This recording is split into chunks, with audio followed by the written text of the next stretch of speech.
सत श्री अकाल दोस्तों, मैं पंडित अंकुश शर्मा और इलाहाबादी बॉस। तो आपका मेरे इस छोटे से चैनल में आपका बहुत बहुत स्वागत है। दोस्तों वीडियो को अंत तक जरूर देखिएगा, हो सकता है आपकी प्रॉब्लम का सोल्यूशन शायद मिल ही जाए 10 मिनट में। बट डिपेंड करता है कि आप समझ पा रहे हो यार। तो वीडियो को अंत तक जरूर देखिएगा। अगर वीडियो आपको अच्छी लगे तो प्लीज यार, छोटा सा चैनल है, सब्सक्राइब कर देना। बातें अच्छी लगे तो लाइक भी ठोक देना। और कोई भी प्रॉब्लम हो, कोई भी इश्यू हो, मैं हाजिर हूँ। जो भी बन सकेगा 100% दूंगा। अपना कमेंट कर देना बस एक बार, ठीक है यार। गुरु 2 वीडियो अपनी मैं बनाया अनएग्जेप्टेड और एग्जेम्प्टेड को लेके कि एग्जेप्टेड कंपनी का जो फंडा है कि भैया अनएग्जेप्टेड से एग्जेम्प्टेड में पैसा ट्रांसफर कर दिया ऑनलाइन फॉर्म 13 के बेसिस पे। बट अब इनको चाहिए एनेक्चर की लाए कहाँ से। तो बहुत से मेरे व्यूवर्स हैं जिन्होंने कमेंट में डाला कि भैया ऐसा है कि क्या करें, कैसे करें। तो मैं उनको बताया सीधा साधा फंडा है कि आपको ग्रीवेंस करना है, क्योंकि आपने बहुत सी चूतियों की वीडियो देखी होगी जिसमें वो अपना थंबनेल डालते हैं कि ऐसे डाउनलोड होता है, या उनका टाइटल आप देखते हो तो आपको लगता है कि नहीं यार डाउनलोड हो जाएगा नेक्स्ट ईयर। हलवा नहीं है, फिलहाल डाउनलोड होने का कोई ऑप्शन ही नहीं है। सिंपल सी चीज मैं आपको दिखाता हूँ हमारी। आप ये देखो दोस्तों, ये यूएन पोर्टल खुला हुआ है। अब यहाँ पे मैं गया ऑनलाइन सर्विसेज में, डाउनलोड एनेक्चर के।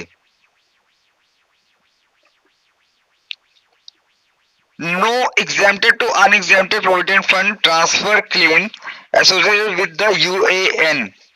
इसका मतलब ये है कि यहाँ से आपको डाउनलोड नहीं होगा आपका एनेक्चर क्यू। सर्विस स्टेप में मैं गया, यहाँ पे आपको दिखेगा ये member ID, that mean establishment ID base corporation limited. ये एक अनएग्जेम्प्टेड कंपनी है। और आपको मैंने आगे भी दिखाया कि अनएग्जेम्प्टेड कंपनी का कभी भी एनेक्चर के डाउनलोड नहीं होता है। फिर से आप इसे देखिए। आपको ये देखने के बाद आपको क्लियर हो गया कि एनेक्चर के डाउनलोड नहीं होता। अनएग्जेम्प्टेड कंपनी का एनेक्चर के डाउनलोड होता ही नहीं है, वो सिर्फ पीएफ डिपार्टमेंट से मिलेगा। उसका रीजन सिर्फ ये है कि जितनी भी अनएग्जेम्प्टेड कंपनीज होती हैं वो अपना पीएफ फंड पीएफ डिपार्टमेंट में देते हैं, और पीएफ डिपार्टमेंट ही इसको मैनेज करके आपको फंड देता है। खैर, अभी बात करते हैं जो मेन मुद्दा है कि भैया एनेक्चर के कहाँ से है। आपको सिर्फ ग्रीवेंस करना है, जो आपकी प्रीवियस कंपनी है उसे आप ग्रीवेंस करो। तो दोस्तों बात करता हूँ ग्रीवियंस कैसे करना है। ईपीएफओ की साइट पे आए, उसके बाद एम्प्लॉयज पे आया। अब जैसे ही साइट खुलेगी आपको स्क्रॉल डाउन करना है, नीचे आना है, और लेफ्ट हैंड साइड में लिखा है रजिस्टर योर ग्रीवियंस। क्लिक कर दिया। सेकंड ऑप्शन है रजिस्टर ग्रीवियंस। ऑप्शन पे आए पीएफ मेंबर, जो आप पीएफ मेंबर हो, अपना यूनिवर्सल अकाउंट नंबर डालना है जो आपका यूएन नंबर है, डाल दिया। अब ओटीपी डालना है, सेंड कर दिया। थोड़ी देर में मोबाइल पे ओटीपी आएगा, वो आपको यहाँ पे डालना है, डाल दिया। वेरीफाई हो गया। अब आपको यहाँ पे अपना जेंडर चूज करना है, मेल फीमेल या जो भी। अपना एड्रेस, पिन कोड, पूरी डिटेल फिल करनी है। फिर यहाँ पे आपको सेलेक्ट करना है जो आपकी प्रीवियस एम्प्लॉई है आपका, जो अनएग्जेम्प्टेड कंपनी, उसको आपने सेलेक्ट कर दिया। सेलेक्ट करने के बाद इसका ऑप्शन है पीएफ ऑफिस में आप डाल रहे हो। इसमें आप चूज करोगे अपना पीएफ फंड विड्रॉल। यहाँ पे आपको फिर डियर सर XYZ जो आपकी प्रॉब्लम है वो आपने मेंशन किया। चूज फाइल पे गए, जो आपका फॉर्म 13 है उसे, और सेटलमेंट वो सब आपने चूज कर लिया, अटैच कर लिया, ऐड कर लिया। ऐड करने के बाद अब आपको यहाँ चीज पे ये है सिर्फ कि अगर सबमिट कर। आपकी जो कंपनी है वो जिस पीएफ डिपार्टमेंट से जुड़ा हुआ है उसका जो रीजनल ऑफिस अगर आप जानते हो तो रीजनल ऑफिस से आप डायरेक्ट ले सकते हो।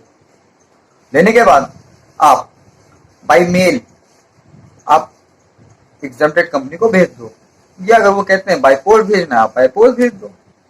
बट जब भी आप मेल करो तो इतना याद रखना कि टू में तो कंपनी का नाम रखना ही, लेकिन सीसी में आप उस रीजनल डिपार्टमेंट को भी रखना जिसके अंडर में वो कंपनी आ रही है। सपोज अगर मेरी कोई कंपनी बेंगलोर की है तो उसमें बेंगलोर में दो उसके पीएफ डिपार्टमेंट हैं जो रीजनल ऑफिस दो हैं। एक RO.1 है बेंगलुरु और एक RO.2 है। ठीक है, तो यार इनको भी रखो। उससे ये होगा कि इनको भी समझ में आएगा कि यार ये पेज चल रहा है तो मुझे जल्दी से शॉर्ट आउट करना है।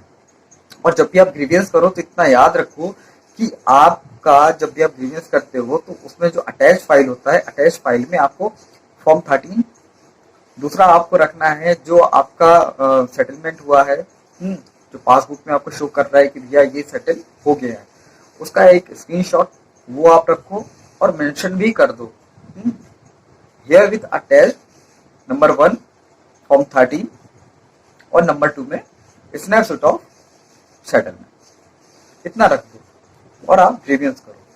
और ग्रीवियंस तो इतना ठोको जब तक आपके हाथ में नेक्चर के आ नहीं है।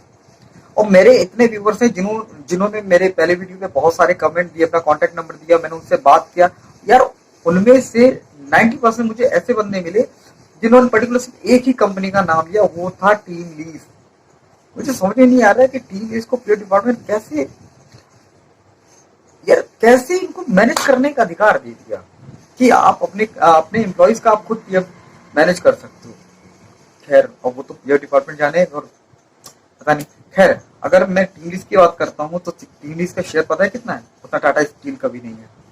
टाटा स्टील SBL उसका भी नहीं है, यहां तक कि जी टेलीफिल्म लिमिटेड का भी नहीं है। ये देखिए, देखा? तो भाई मुझे समझ में नहीं आ रहा है कि ऐसी कंपनीज अपने एम्प्लॉयज को क्यों परेशान करते हैं। और आप ग्रीवियंस तो करो, मेरी दूसरी वीडियो में था, दूसरा एक ऑप्शन मैंने आपको दे रखा था कि आप ट्वीट करो। आप जब भी ट्वीट करते हो ना तो आप एक चीज हमेशा याद रखो, @सोशली PFO, नीचे अपना मैटर और फिर @ जो आपकी XYZ कंपनी है उसे रखो। और उसके बाद जो रीजनल ऑफिस उसका है पीओ डिपार्टमेंट का, उसे भी आप रखो। क्योंकि जब ट्वीट करते हो ना तो चाहे वो लेबर लॉ हो या और भी जो कंपनीज हैं, कंपनीज भी उसको वॉच करती है, लेबर लॉ भी देखता है, सोशल EPFO पूरा डिपार्टमेंट उसको वॉच करता है। तो उससे कहीं ना कहीं कंपनी पे भी एक इम्पैक्ट पड़ेगा। इसलिए मैंने दूसरी वीडियो बनाई थी कि आप ट्वीट करो। खैर, अगर आपको अभी कोई प्रॉब्लम है, कुछ लगता है कि आप नहीं समझ में आ रहा है या कुछ है, आप मुझे कमेंट बॉक्स में आप कमेंट करो, उसे जो बन सकेगा यार मैं हेल्प करूंगा आपकी।